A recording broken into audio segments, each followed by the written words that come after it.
This is the Celiac Project, two guys talking gluten-free.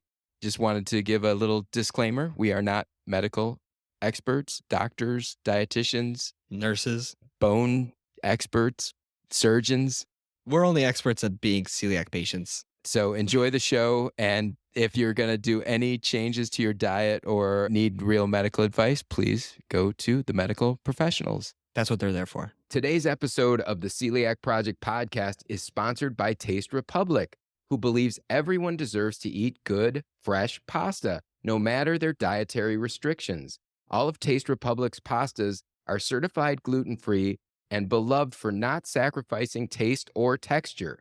With fan favorites such as 4-cheese tortelloni and cauliflower linguine, Taste Republic has a wide range of pastas to choose from. Find Taste Republic at retailers such as Whole Foods Market, Publix, Sprouts, Meijer, H-E-B, or online at tasterepublic.com.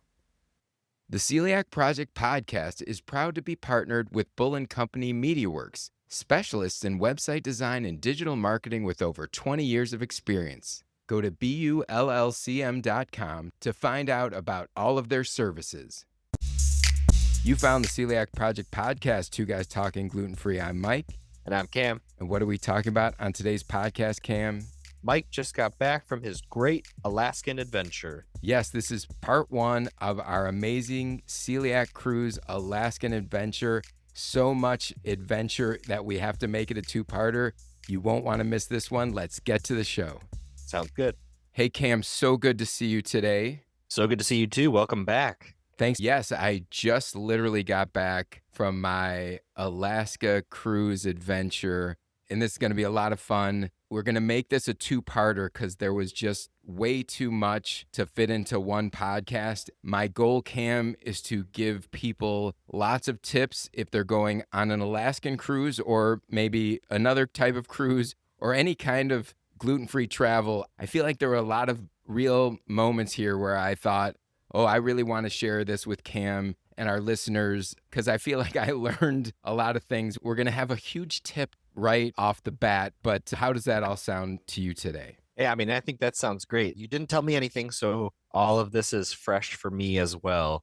But it sounded like an awesome destination, and we always know that the Celiac Cruise is phenomenal, so I'm looking forward to hearing all about it. Yes, and I'm really excited to share with everyone, and I will say, here's a spoiler alert. Alaska, this is my second time there, just absolutely magical. So if that's something that is one of your bucket list items, I really recommend it. I cannot say enough. I'm going to get emotional before we start. So let me jump into, we flew actually into Anchorage and we had a couple days before the cruise and after the cruise. And here's like my first mini tip. Life has been crazy, as you know, Cam, in our house, right? I had both my daughters were graduating, one graduating middle school into high school, and then Jessica, as most of our listeners know, graduating high school and going to college. And there's just been so much going on, lots of stuff in that department, in work department, and everything. So there's been a lot going on, and I don't remember another time in my life where I was kind of moving station to station where it's only like the thing that's in front of me that I can deal with. So we were trying to celebrate the graduations and celebrate some other things, get through the school year and all of that. And so here's my first tip. So when I had time, I did a lot of deep diving. There's a lot of great YouTubers that give tips about Alaska. And so I was trying to find out which excursions we should do, how to pack for the trip, because it's difficult because there can be a lot of different elements that you're facing with the weather where it's misty a lot of days and rainy and cold, and the temperature can have these dramatic swings. And we were starting our trip in Anchorage, Alaska, and the cruise ends in Vancouver, British Columbia. And so we had a couple days in Vancouver on the end. And so we started in Anchorage, and I booked us an Airbnb. Not going to go too much into this, but we found a place, looked great online, and in the end, everything worked out okay, but it started really rough. So we get to Anchorage and we took a taxi, and the place that we were staying, it appeared to be in downtown. I think I was in Anchorage. I went on a cruise like 22 years ago to celebrate an anniversary of my parents. I had no real memory of Anchorage. It was more spread out than I thought, but I thought we had an Airbnb that was in the downtown area. The listing said close to downtown. We take this cab. The cab's going longer than I thought. I see that we're in a more isolated area. We get out of the cab and there's a code, and the code's not working. Oh, no. Yes. And the guy already left who dropped you off, I'm sure. Well, not quite. He stayed and tried to help us with the lock. None of us had any luck. He did not just abandon us. The people were nice and were trying. So my first tip is research the front end and the back end. I'm going to get into what we didn't find out about the Vancouver part of our trip in part 2. So you're going to have to listen through the whole thing to get to that. But yes, do research. And if you can, spend some time getting a better lay of the land. Yeah, I couldn't research the fact that the lock didn't work, and I got another tip for you right away, Cam. So this is really strange, but we got to Anchorage and I had done some research. I have a cellular plan through a company. It's a long story. They are not one of the big, Verizon, AT&T. I've been on all of those, and I have a very specific reason for being on this one, but I might not be on it for very much longer. So anyways, it looked like Alaska and Vancouver were going to be covered on roaming, not a crazy cost. Sure. I stopped just short of calling them, but I looked at the map. I said, it's a cell phone. What could go wrong? Well, so we get to Anchorage, and I see that we have 0 cell service. Oh, no. Yes. And of course, I'm in this remote sort of neighborhood. We have no Wi-Fi. And I really want to get through this one quickly because this has nothing to do with the Celiac Cruise. This was our own thing. The long and the short of it, Cam, was that Jessica and I, my oldest daughter, and I went hiking. It was unseasonably warm in Anchorage that day. It was like hot. Yeah. And so we go on this hike. Another cab told us there'll be Wi-Fi in a shell. We wanted to go a little bit off the grid on this trip. We went fully off the grid. I mean, we had no phone service the whole time. We could get on Wi-Fi, obviously, when there was Wi-Fi. But this will be a theme as we're talking for these 2 episodes, that the 4 of us really had to find interesting hacks around not having cell phone access. It's really crazy. Yeah, I'm sure in some ways too that had to be kind of nice and good to have less access maybe too, or no? Yeah, so I like your take, and I was sort of thinking to myself, this is going to be a good way to show my daughters how I grew up, pre-cell phone days, pre-internet days, that when I would travel with my parents when I was a kid, we all had to make meeting places and do that. And I tried to take that spirit. We'll get into in part 2 a lot of where that got inconvenient. When you're in crowded areas,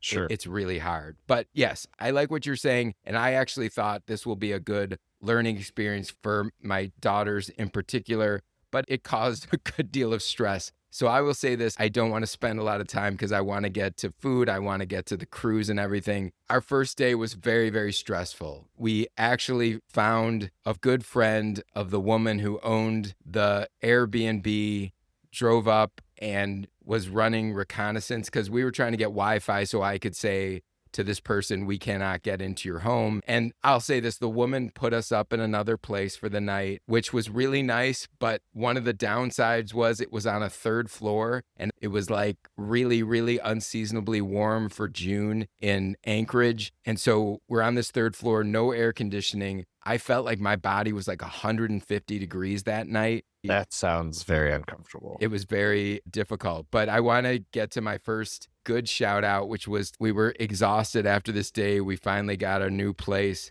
and we went and we found this place, Tent City Tap House, and it had fish and chips, gluten-free, and they were very knowledgeable. I'm finding a theme of this whole trip. Obviously, the Celiac Cruise didn't have to ask questions about food, but this Tent City Tap House that we went to in Anchorage, really well reviewed on the Find Me Gluten-Free app. And I think these maybe, if you remember, when Jessica and I visited Miami of Ohio, we had fish and chips and those were sort of my benchmark. And these were different, but equally as good, I'd say. So this started giving us a little bit of mojo, as far as like energy that had been drained from the day that we got to Anchorage and we're all exhausted, traveling that far. It's a long flight. My girls haven't been on many long flights. We had so much luggage with us because we had to plan for like 11 nights, I think, altogether. And it took a lot of energy. My wife is like the packing whisperer where she like is on everybody. Like, we got to get this all figured out. And what happened was the second day we were supposed to have another day in Anchorage to do some sightseeing. And back to my first tip, if you can, when you're going in particular on a cruise and you want to like do a couple days, either front end or back end or both, really try to like have some time and figure out what you're going to do, because cab drivers were saying, you got to rent a car and go to this mountain and go see the views. And I was like, we can't do that right now. We've got like We don't have enough time. the time and the cost of things in Anchorage yeah. was pretty high. It's like tourist season starting. So here's where we did a really interesting pivot. My wife and I woke up day 2, and fun other note, Cam. So we're staying in this lovely place that we were put up in. Really nice new construction. It was sort of like a condo building. The neighborhood was a little bit off, but they were still sort of, I feel like, building parts of it, and the Wi-Fi just wasn't working. So we got our cell phones, no cell service. So we got no Wi-Fi. The one silver lining, I guess, was a block away. There was a mall that we would have to walk to like use their Wi-Fi. So we got up, and I think we just needed to get out of Anchorage. No shade to Anchorage. I know there's ways to go do Anchorage correctly. We were like, let's start moving towards the cruise portion. So the port that we were moving out of is called Seward. I think this is a really hopefully helpful tip for people. We were under the impression that nothing was in Seward. And I researched while we were on the Wi-Fi that there were really some nice hotels. And in fact, there was this Windsong Lodge in Seward. And the problem was that we had our bus excursion that gets us to Seward was supposed to be the day of the cruise. And we had booked that through the cruise line, right? Through Royal Caribbean, through the app. And so we found this hotel, and there were a couple rooms left. And I was like, I think we just need to cut our losses and check out Seward.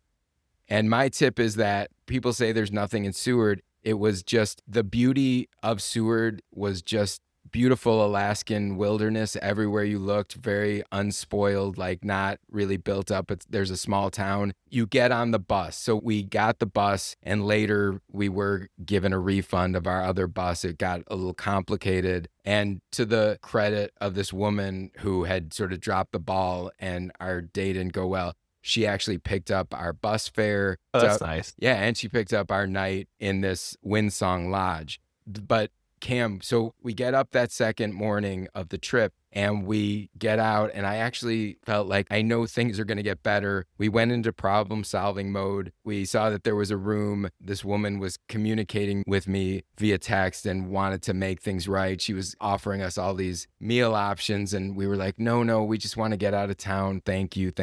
But she was really trying her best and was helpful ultimately in picking some things up. So we booked ourselves on this bus that was leaving in the early afternoon, like 1:30. And the next really cute place, the bus was leaving from this sort of convention center in Anchorage, and it wasn't open. So I sent my wife and my daughters to this coffee house. It was called Dark Horse Coffee.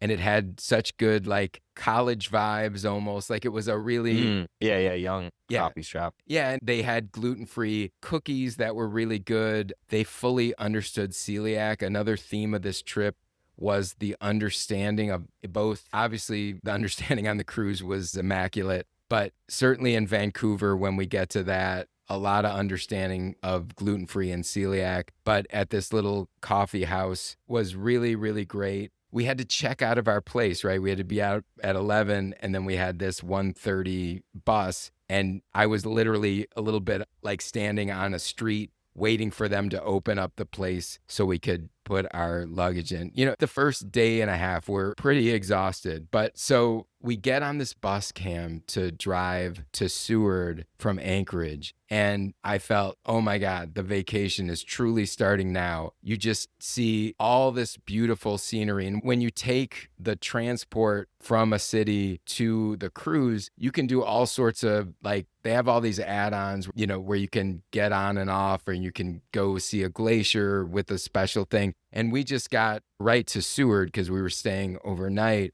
And there was no announcements of what was going on. We were just taking in the natural scenery, the unspoiled part of this country, which is Alaska. It was so relaxing. I think it was the best bus ride that any of us had had in our lives. And we were really tired from the day before, but just water on both sides, waterfalls, mountains. It's a really nice time. You know, we were doing this in the beginning of June, and there's still a lot of the peaks still have snow there. When we went last time, it was much later in the summer, and a lot of that snow melts. And I'll get into some of that later. But any questions before I continue rattling on? No, I'm ready for the cruise. So before we get to the cruise, we had this night in Windsong Lodge, and there were restaurants. They had a shuttle that would take you to town. And I think we were all so tired. There was a Safeway grocery store in town. And it was nice too, because we had gotten an email from Celiac Cruise that said that each person of drinking age can bring a bottle of wine on the cruise yourself.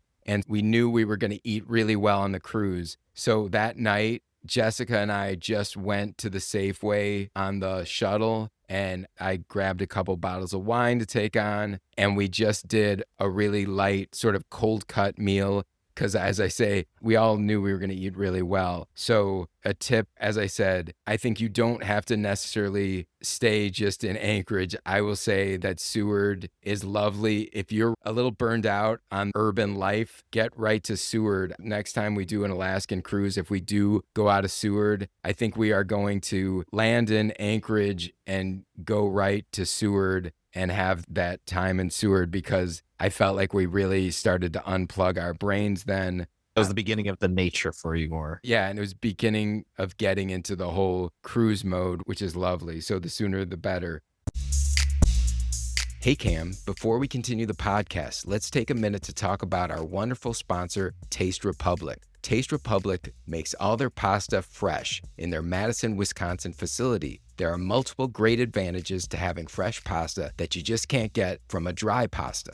That is very true. First, fresh pasta just cooks quicker. So after adding it to boiling water, Taste Republic's pasta cooks in only 2 to 3 minutes to create that perfect al dente texture. In addition, because it's fresh, Taste Republic can also offer filled pastas. This means you can have your tortellonis and raviolis all without gluten. And here's something cool. Family-sized bags of their most popular pastas are available in the freezer section. The best part, if you're in a hurry, you can cook them in a skillet, no need to boil water. Their range of filled pastas include cheese, spinach and cheese, and a riff on the classic cacio e pepe. Be sure to check out their fresh lasagna sheets as well, which allow you to not only make lasagna, but you can get creative making meals such as cannelloni, ravioli, pasta chips, lasagna soup, and more, all without the need to boil them. Be sure to check out their fresh lasagna sheets as well, which allow you to not only make lasagna, but you can get creative making meals such as cannelloni, ravioli, pasta chips, lasagna soup, and more, all without the need to boil them. And there's something cool. They now have family-sized bags in the freezer section of their most popular pastas. The best part? If you're in a hurry, you can cook them in a skillet, no need to boil water. Visit tasterepublic.com and use the code Celiac Project to save 20% off your online order. You'll have delicious gluten-free pasta on your doorstep in just a few days. Now let's get back to the show. Sounds good. So yeah, and another benefit, Cam, to us going a day early is that we woke up in Seward. Our original bus ride was going to get us in much later. We were some of the first people that morning. We just got on a shuttle from the Windsong Lodge, and it took us right to the port where you get on the ship. And we were like literally in the first, there were like, I think 4,100 people on the ship all in all. I think about 256 of them, if I'm correct, were on the Celiac Cruise portion. So that just gives you a number. Like, Yeah, perspective on that. yeah, but we were literally like in the first group that got on the ship, which is Yeah. so nice. So we got in. I'm also going to try to like highlight. I can't talk about every meal we ate on the cruise. We got fed really well. I made notes about standout meals and everything. So we got on the boat, and the food highlights for the lunch were there was like schnitzel, like veal, thinly sliced Yeah. and breaded. The German in me really digs a good schnitzel. It's really nice too. Maureen and Connie, who run the Celiac Cruise, have really thought of everything. And they also always, I think, make a beautiful cake that has the Celiac Cruise logo on it. I, of course, took pictures of that. But it was nice because getting there early, we could get the lay of the land. We didn't have to rush for a meal. But like I was saying about Maureen and Connie, they've thought of everything, and they kind of worked the meals like they were extending meals so people who got on later would be able to get to them. And so that night, the highlights were there was a nice grilled fish. I wanted to just eat a lot of fish. I was in Alaska, right? That's true. What kind of fish was it? I just have down grilled fish. That one, I think it might have been, I think it was a snapper. I had a lot of snapper. Obviously, there's a lot of salmon there because that's like Yeah. the fish of Yeah. Alaska, right? The For real, salmon go yeah. to spawn and everything, and the bears are grabbing them out of the water. And I will say this too. I know you're not a super coffee drinker, right? You drink a little coffee. Yeah, I'm more though cold brew. Yeah, I love cold brew. That's my favorite. But they had this Lavazza as an Italian brand, and you could get that any time of day. And to me, it's an Italian brand. It's like the smoothest coffee. And I was really happy that they had that. But yeah, so the first day, everybody was sort of like, our brains had fully gone into like cruising mode, and we were really, really relaxed. And I'd say this, like there's a lot of getting up early, a tip when you're going to Alaska. We've been on Caribbean cruises, and that's much more of like party on the boat and all of this. And there's a lot of activities on the boat and all of that, and you can still do that. But we really tried to get up early depending on what was going on the day. But we slept in a little bit on day 2 because I think we were so exhausted from all the travel. Yeah, you needed it. Yeah, and got some eggs and stuff. And obviously how much I like pickleball. Of course. Yeah, they have this thing in the middle of the ship, and they have bumper cars that they roll out at certain hours. Ooh, People are shooting baskets at certain hours. It's very well organized. pretty cool. But Jessica and I played a good deal of pickleball. We were a little late the first day because it's just a rotation. There's 3 courts. But they were like, Yeah. you could imagine, Cam, there were some serious players who I almost brought my paddle, but Wow, they brought theirs on the ship. That's hilarious. yeah, if we had traveled just a little bit lighter, I might have, Yeah. done that, but I I snuck didn't. one in there. Yeah. You have those high-tech paddles too. They don't weigh more than 2 feathers. Yeah, they're pretty good, but I didn't even know if we'd end up playing, so I figured I was a little regretful. That's a tip. Later on when we played pickleball one of the days, I wear a lot of Hokas because I have challenging feet, but my pickleball shoes are Skechers, and they're like court shoes. And one of the days Jessica and I were playing, I was playing with the mom and she was playing with the son, who ended up, this is a spoiler alert because this won't probably come up until number 2. There was a pickleball tournament, and this guy ended up winning the pickleball tournament with another good player. And I knew he was going to win, but the mom and I were actually crushing them. And both games they came back to beat us. But in the second game, I wasn't wearing the right shoes. So No. if there's an activity that you're really into, just bring the right equipment for it. You won't regret it. But here's the first, outside of some of my stuff about Anchorage, this was an interesting note that I have here, was that after lunch on the second day, so we ate all our meals in a place called the Solarium, and it was just dedicated for us. And there were different locations, like at this place, Sorrento's, you could get a gluten-free pizza. They were all trained, like all the food was perfectly prepared for celiacs, right? Even if it was at a different venue. But our only dining, like for our breakfast, lunch, and dinner for a full meal, was in the Solarium. And I walked out after lunch that day, and this guy just had his arms folded, and he's like, we can't go to the Solarium. And Cam, I wanted to give my whole speech about you can eat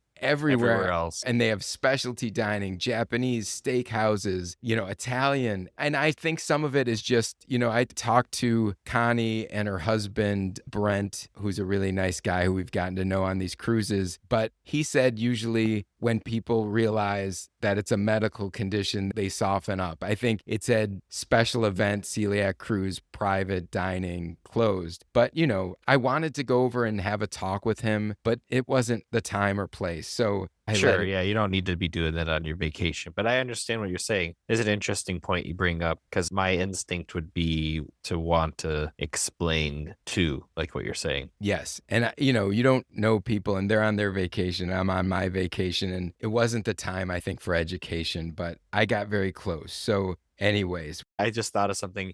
It'd be so funny because you could kind of, in a funny way, not sell them on it. Like go up to them and be like, oh, no, you could go in here. You just have to watch this documentary about celiac disease.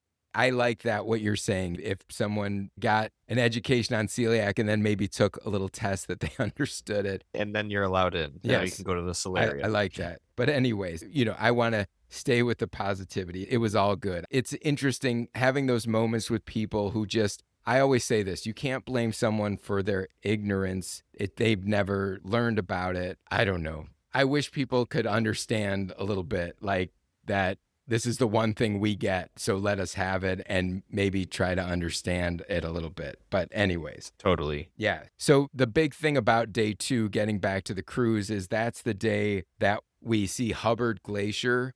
And so it's a glacier viewing day. We didn't have a destination that day. We spent like 2 to 3 hours rotating by this glacier. Here's another huge tip coming. I would say if you're going on an Alaskan cruise, it costs a little more to have a balcony. What we did was we made sure that we got a balcony. My wife and I had a balcony, and the girls had an interior cabin or stateroom, they call them. That was more affordable. But we went out with the group initially and we watched like from the bridge some of the rotate, and it's just absolutely spectacular. And then they actually had an excursion that was a lot of money. I didn't even notice it, and I talked to a woman who had done it. So there's an excursion where they have these boats connected to the cruise, and you could go on this excursion to get really close up to the glacier. And I think they even saw more of the wildlife up close, and it's a really cool thing. But we didn't do that. It was really awesome because by the end we were just on our balcony and it was like private, and it was nice to be with the group, but it was also nice to be private. Yeah, So I think I'm more in that line with you as well. yeah, it was really special to have the balcony. So if you can splurge on a balcony, we had a nice lunch, chicken cordon bleu, French onion soup, which is absolutely like when I think of my childhood and I'd go out to dinner with my parents, with the cheese that's melted and there's like a big crouton there. Yeah. There were a number of times that I got the French onion soup, and it just that's like comfort food to me. So kudos to them for that. And after dinner that night, we had wine with the group, and I got to talk a lot to Brett. As I was telling you, Ellen was next to Connie, and I was with Brett and their daughter, Catherine, who's really lovely, now works with them. And there were a lot of little get-togethers with the Celiac Cruise, and that was a nice one. So it's also nice, when you're buddies with the people who run the cruise. We got so many great tips. And that night I met a huge fan of the podcast, Christine. So shout out to Christine. That'll be a little bit more in part 2. But we'll talk a little bit about day 3. We got to Juneau, had a nice breakfast, and we went on an excursion in Juneau. So that was our first real port that we stopped on. Juneau is the capital of Alaska. So it's fun too, because each place we went to started with a little bit more urban and got less as we went on the cruise. Not Vancouver was the busiest city by far that we were in, but our day 3 in Juneau, we got an early lunch. We planned our excursion at 1:30 so we could have lunch and not worry, because I knew, there were food options off the boat, but we mostly, when we were cruising, wanted to stick to eating on the cruise. Totally. Yeah. There were those safe spots that were not on the cruise too? Yeah. So, but here's the problem. I didn't have working cellular. I had printed up stuff in certain places, but yeah, we could have found places and talked to the Celiac Cruise staff, was knowledgeable about the ports too. But yeah, there were places like in Juneau, like you can get simple seafood. They're obviously known for seafood. There's salmon bakes everywhere. I'm pretty sure that if not all of those would be safe. They were very knowledgeable and they were very helpful. But yeah, we didn't do that. But in Juneau, we did this whale watching tour. We had a great bus driver, was from Ketchikan, which is one of my favorite places. We didn't go on this cruise, but she was a native there and she just shared so many interesting. Ketchikan. Yeah, but she was a native Alaskan and she shared a lot of the history, had so much great energy, really, really nice person. And we got to see the Mendenhall Glacier. So that's another of the big glaciers. And we'd seen it more on our last trip, but the only way you can get on a glacier is to like helicopter onto it. And we did not do that. It's very pricey, but if you can afford that and you're in Alaska, we were going to do that the first time, Cam, but Yeah. a lot of times they get canceled day of because of the weather. So Cam, our weather, the most incredible thing happened. Our weather at every stop was magnificent. I mean, we got so lucky.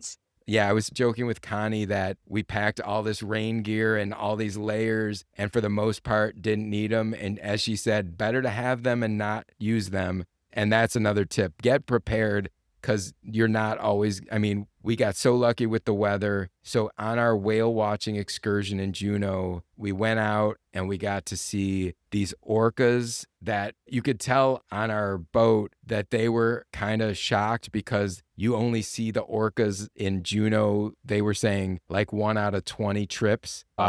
We saw these like baby orcas. The girls were like out of their minds, Cam. It was so cool. And we saw humpbacks, of course, that's kind of the main attraction, but we saw otters like swimming on their backs. We saw sea lions. I mean, both my daughters on the whale watching excursion said this was one of their top 5 experiences of their life. Yeah. So it's really, really cool to get to go up close and see that nature, just magical stuff. And quickly, there was a brown bear on the side of the road that Jessica and I saw really quickly. Jessica got the best look. We just wanted to see bears, and I wish we had seen more, but we got a really quick glimpse of one. At different times, people were telling us about being in town, like someone was in town in Juneau and came kind of face to face, and the bear was more scared than she was. Oh my God. Yeah, but we didn't get face to face with the bear. I was kind of hoping for it. Not face to face, but close by. Yeah, I'm glad you didn't. Here's a funny thing. So, yeah, I'm going to throw in another tip. Yeah. So the excursion that we did in Skagway, which I'll tell you about on part 2 of this show, we booked that through the cruise line. There are these sites that will guarantee you get back on the cruise. We went to this site called Viator, and then there's a couple others, and you can book things that are not on your cruise website or app. And we wanted a very specific type of whale watching cruise because my wife Ellen's foot is a little hurt. We were trying to look for things that had less walking. And so you can really personalize this if you take the time. And this is where I spent my time researching were the excursions and really getting those right. And I mean, we couldn't have been happier with the whale excursion and got back on the cruise that night.